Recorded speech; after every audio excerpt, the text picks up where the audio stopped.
কি ব্যাপার তোর এখন বাড়ি আসার টাইম হইলো? মা, আমি না বিয়ে করছি।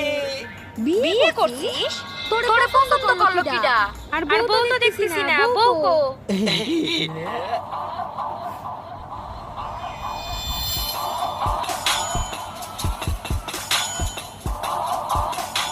তা মা, তোমার তো দেখে মনে হয় ভালো বড় ঘরের মেয়ে।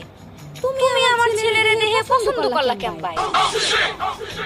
ও তো সারাদিন বিড়ি আর খৈনি খাইয়া বেড়ায়, এখন ওর ঠোঁট টানলে দেখা যাবে খৈনির তলা। মা এমনি করছে।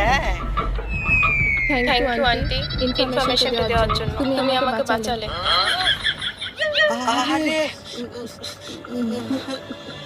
মাইডারে কে খেতাই দিলি? কত কষ্ট করে পটাইছিলাম।